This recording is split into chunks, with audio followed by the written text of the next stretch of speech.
আসসালামু আলাইকুম রহমতুল্লাহি ওবরকাতুহু। সম্মানিত দর্শক, আজকে যে বিষয়টি নিয়ে আলোচনা করব এটা গুরুগম্ভীরভাবে সিরিয়াসলি আলোচনা করার চেষ্টা করব। কারো পক্ষে গেল না বিপক্ষে গেল এটি বিষয় নয়। যারা আমার বক্তব্যের মধ্যে সবসময় স্যাটায়ার খুঁজেন, আমি নিজেও যথেষ্ট স্যাটায়ার করার চেষ্টা করি, এটা সত্য, কিন্তু আজকের এই বক্তব্যের মধ্যে এক বিন্দু স্যাটায়ার থাকবে না। যা কিছু বলছি মূলত আমার দেশ সম্পাদক মাহমুদুর রহমান তার একটি সাক্ষাৎকারের একটা খণ্ডিত অংশ দেখলাম। সেই সাক্ষাৎকারে তিনি যে বক্তব্য দিয়েছেন আমার কাছে মনে হয়েছে সেটা নিয়ে ইলাবোরেটলি বিস্তারিতভাবে আমি আলোচনা করার চেষ্টা করব।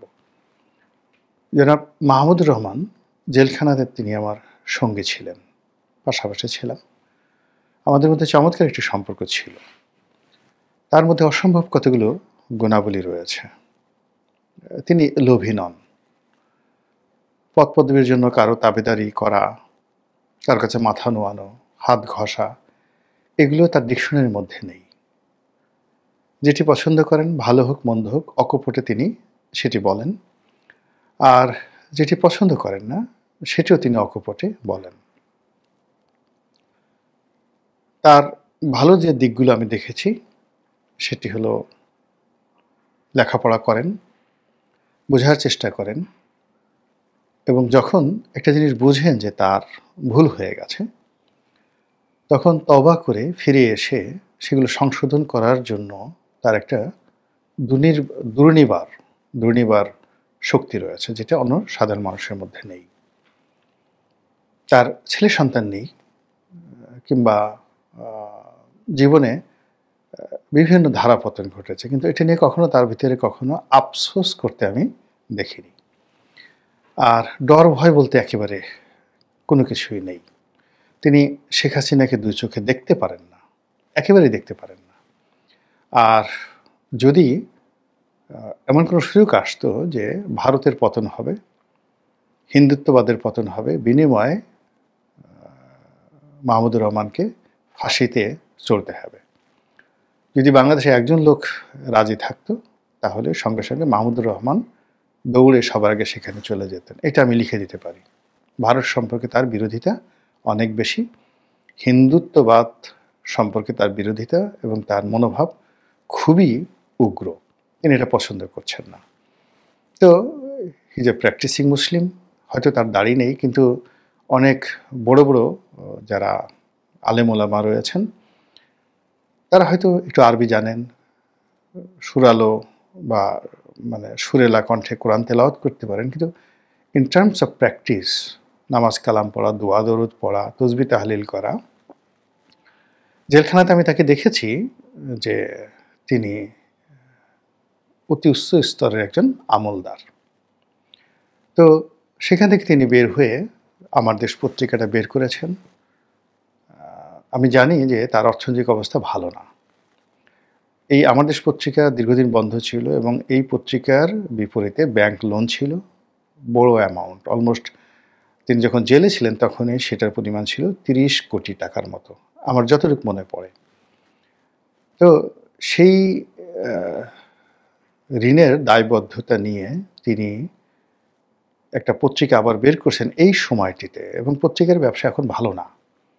এটা খুবই ঝুঁকিপূর্ণ, ভীষণ রকম ঝুঁকিপূর্ণ। পত্রিকা বিক্রি করে বিজ্ঞাপন দিয়ে এখন আসলে কোনো পত্রিকাই লাভ করতে পারছে না। এখন তাকে ডিজিটাল প্ল্যাটফর্ম ব্যবহার করে সার্ভাইভ করতে হচ্ছে। বাংলাদেশের সেই প্রথম আলো থেকে শুরু করে যত পত্রিকাগুলো রয়েছে এখন তাদের আয়ের একটা বিরাট অংশ ইউটিউব, ফেসবুক ইত্যাদি যে ডিজিটাল প্ল্যাটফর্ম রয়েছে সেইগুলো। কিন্তু প্রিন্টিং যে ভার্সন রয়েছে সেই ভার্সন দিয়ে আসলে পত্রিকার অর্ধেক খরচ দূরের কথা। প্রথম আলো, বাংলাদেশ প্রতিদিন, এই দুটো লাভজনক প্রতিষ্ঠান। তো এদের অর্ধেক খরচও আসলে তাদের প্রিন্টিং ভার্সন থেকে আসে না, বরং প্রিন্টিং ভার্সন তাদের লস হয়। মূলত গুগল বিজ্ঞাপন, ইউটিউব বিজ্ঞাপন, ফেসবুক, মেটার বিজ্ঞাপন থেকে তারা সার্ভাইভ করেন। তো এরকম একটা ঝুঁকির মধ্যে জনাব মাহমুদুর রহমান যে পত্রিকায় বের করেছেন, একজন উদ্যোক্তা হিসেবে আমি বুঝতে পারি যে তার সাহস কোন পর্যায়ে। তো সেই মানুষটি যখন ভারত সম্পর্কে, ডক্টর মোহাম্মদ ইউনূস সম্পর্কে একটি বক্তব্য দেন, তখন আমার কাছে মনে হয়েছে যে না, তিনি অন্তর থেকে এই কথাগুলো বলেছেন, যেটা আমি তাকে দেখেছি। তো তিনি যেটি বলেছেন যে স্বাধীনতার পরে বা ভারত বিভাগের পরে 1947 থেকে আমাদের এই ভূখণ্ডের মানুষের মধ্যে দিল্লি বিরোধী, ভারত বিরোধী একটি প্রবল মনোভাব ছিল। কিন্তু আমরা কখনো দিল্লির চোখে চোখ রেখে কেউ রাজনীতিবিদ যারা আছেন কথা বলতে পারিনি, আমাদের সে সাহস হয়নি। এই ওনার যে বক্তব্য, সেই বক্তব্যের সঙ্গে আমি আরেকটু যোগ করি। আমাদের এই ভূখণ্ডের মানুষদের যে ভারত বিদ্বেষী মনোভাব, দিল্লি বিদ্বেষী মনোভাব, এটা আরও হাজার বছর ধরে ছিল। এমনকি এখানে যখন মুসলমানরা শাসন করত, দিল্লিতে যখন মুঘলরা শাসন করত, সুলতানরা শাসন করত, তখনও দিল্লিকে দু চোখে কিন্তু এখানকার মানুষ দেখতে পেত না। যখন সেই হিন্দুরা শাসন করতেন, একসময় মৌর্যরা শাসন করতেন, নন্দবংশ শাসন করতেন, দিল্লিতে বহু হিন্দু রাজবংশ এসছে, তারপরে চালুক্যরা শাসন করতেন, তখনও কিন্তু এই বাঙালি দিল্লির কর্তৃত্ব কখনো মেনে নেয়নি। এনিওয়ে, মাহমুদুর রহমান সাহেব যেটা বলছেন যে আমাদের এই ইতিহাসে স্বাধীনতার পরটাই তিনি বলছেন যে কেউ দিল্লির চোখে কথা বলতে পারেনি, জিয়াউর রহমান সাহেব চেষ্টা করেছিলেন। তো তিনি যেহেতু প্রো জাতীয়তাবাদী, বিএনপি করেন না, কিন্তু জাতীয়তাবাদী আদর্শের ধারক, বেগম জিয়ার প্রতি জনাব মাহমুদুর রহমানের ব্যক্তিগত শ্রদ্ধা অনেক বেশি, তারপর জিয়াউর রহমান সাহেবের প্রতি শ্রদ্ধা আছে, কিন্তু তারেক রহমান সাহেবের দালালি করা, তার প্রতি আনুগত্য প্রদর্শন করা, পদ পদবী মন্ত্রিত্ব লাভের জন্য তারেক রহমানের প্রশংসা করা, ওটা মাহমুদুর রহমানকে যদি গুলি করে মারা হয় তাহলে সেটা তার পক্ষে সম্ভব নয়। ফলে বিএনপি রাজনীতিতে যদি তারেক রহমান সাহেব আসেন, মাহমুদুর রহমান সাহেব আসলে বেসিক্যালি বিপদে পড়বেন, এটাই বাস্তবতা। এনিওয়ে, তো তিনি যেটা বলার চেষ্টা করছেন যে এই স্বাধীন বাংলাদেশে জিয়াউর রহমানের পরে যদি ভারতের চোখে চোখ রেখে কেউ কথা বলে থাকেন, সেটা doctor Mohammad Yunus. I do agree and certify. 2 নম্বর হলো যে সেই গত 14-15 মাস ধরে কথা বলে এক নাগারে ভারতের সঙ্গে কোনো রকম নেগোসিয়েশন না করে তিনি যে টিকে আছেন, এটা বিস্ময়কর। এটা অতীতে কেউ পারেনি। জিয়াউর রহমান সাহেব কথা বলেছেন, কিন্তু 14 মাস এইভাবে কন্টিনিউয়াসলি ভারতের বিরুদ্ধে দাঁড়িয়ে একটি রাষ্ট্র থাকতে পারেনি। তো সেই দিক থেকে ডক্টর মোহাম্মদ ইউনূসের হয়তো অনেক ব্যর্থতা থাকবে, আছে, তিনি সারা জীবন বাঁচবেন না। কিন্তু এই বাংলাদেশে একজন ডক্টর মোহাম্মদ ইউনূস এসেছিলেন, তিনি ভারতের বিরুদ্ধে দাঁড়িয়েছিলেন। যেমন রবার্ট ব্রুশকে আমরা এখন স্মরণ করি কেন? তিনি প্রবল পরাক্রান্ত ইংরেজদের বিরুদ্ধে দাঁড়িয়েছিলেন। আমাদের দেশে বাঁশের কেল্লার তিতুমীরকে আমরা স্মরণ করি কেন? হাজী শরীয়তুল্লাহকে স্মরণ করি কেন? ফকির মজনুর শাহ, তারা কিন্তু সবাই ব্যর্থ, এভরিবডি ব্যর্থ, এবং তারা যে কর্মকাণ্ডগুলো করেছিলেন সব হাস্যকর। আমাদের দেশের ফকির বিদ্রোহ, সন্ন্যাসী বিদ্রোহ, সাঁওতাল বিদ্রোহ, তারপরে এই যে বাঁশের কেল্লা, তিতুমীরের ফরাজি আন্দোলন, তারপর মাস্টারদা সূর্য সেনের সেই বিপ্লব, ক্ষুদিরামের যে সন্ত্রাসী কর্মকাণ্ড বলা হয়, ইংরেজরা যেটাকে বোমা মারা বলা হয়, এই কাজগুলোকে আমরা গ্লোরিফাই করি। এর কারণ হলো তারা সবাই প্রবল শক্তিধর, একটি রাষ্ট্রশক্তির বিরুদ্ধে দাঁড়িয়েছিল, অকাতরে জীবন দিয়েছিল, ভয় পায়নি। ডক্টর মোহাম্মদ ইউনূসের একই অবস্থা। তিনি ভারতকে আসলে ভয় পাননি। এখন পর্যন্ত তার চেহারা সুরতে অনেক কিছু থাকতে পারে, কিন্তু তার মধ্যে ভারত ভীতি 100টাও নেই। তিনি মনে হচ্ছে যে যারা ভারত বিরোধী মনোভাব পোষণ করেন, তারা যদি সবাই তার সঙ্গে থাকেন, যুদ্ধের ময়দানে এই প্রবীণ বয়সে তিনি দরকার হলে আত্মাহুতি দিতে রাজি, ভারতের বিরুদ্ধে যুদ্ধ করতে তিনি রাজি, এরকম তার একটা অ্যাটিটিউড। তিনি প্রথম থেকে অনেক বড় বড় কথা বলার চেষ্টা করেছেন, এখন তিনি কথা বলছেন না, কিন্তু সিদ্ধান্ত গ্রহণের ক্ষেত্রে ভারত বিরোধী যে কর্মকাণ্ডগুলো তিনি করে যাচ্ছেন, এটা যদি আগামীতে চলমান থাকে, তাহলে আগামী 100 বছর ভারত বাংলাদেশের রাজনীতিতে নাক গলাতে পারবে না। তিনি যেভাবে পোর্ট পশ্চিমাদেরকে দিয়ে যাচ্ছেন, আমেরিকাকে দিয়ে যাচ্ছেন, ডিপি ওয়ার্ল্ডকে, যেভাবে ডেনমার্ককে দিয়ে যাচ্ছেন এপি মলারকে, যেভাবে স্যাটেলাইট বাংলাদেশ পুরো বাংলাদেশের যে ইন্টারনেট ব্যবসাটা যেভাবে তিনি ইলন মাস্কের হাতে তুলে দিয়েছেন, যদি ঢাকা বিমানবন্দর সিভিল এভিয়েশনকে তিনি ইউরোপের কোনো দেশকে দিয়ে যেতে পারেন, আমাদের দেশের কি ক্ষয়ক্ষতি হলো বা না হলো, এটাকে আপনি যত ইস্ট ইন্ডিয়া কোম্পানি বলেন, ডাচ কোম্পানি বলেন, যা কিছু বলেন সেটা বলতে পারেন, সেটা জাস্ট আলাদা একটা বিষয়। কিন্তু যেটা আমরা অতীতে শুনেছি যে আমাদের বিমানবন্দরে দিয়ে ভারতের লোকজন এসেছে, সদম্ভে তারা চলে গেছে, এবং এই বাংলাদেশ থেকে তারা তাদের অপছন্দের লোকদেরকে গ্রেপ্তার করে এই এয়ারপোর্টে নিয়ে গেছে, এটা কোনোদিন হবে না। বা আমাদের এই বন্দরকে ব্যবহার করে ভারত যে সকল কর্মকাণ্ড চালাতে পারত, যদি ডিপি ওয়ার্ল্ড থাকে, আমেরিকান কোনো কোম্পানি থাকে, ন্যাটো সদস্যভুক্ত কোনো দেশ থাকে, ভারত এই কাজগুলো এখানে করতে পারবে না, কোনোদিন করতে পারবে না। আগামী 30 বছরে যদি না পারে, তাহলে 300 বছরে পারবে না। এই কাজগুলো ডক্টর মোহাম্মদ ইউনূস কিন্তু করে ফেলেছেন, আলটিমেটলি করে ফেলেছেন। তিনি সফল হবেন কি হবেন না এটা পরের ব্যাপার, কিন্তু ইট হ্যাজ অলরেডি বিন ডান। এই কাজটি বাংলাদেশে আর কখনো কেউ অতীতে করতে পারেনি। তৃতীয়ত, আমাদের দেশের একটা সীমান্ত অঞ্চল, যারা সীমান্তে বসবাস করেন তারা জানেন যে সীমান্তে একটা যাকে বলা হয়, আমাদের পুরো সীমান্ত জুড়ে একটা ইনফেরিয়ার কমপ্লেক্স কাজ করে।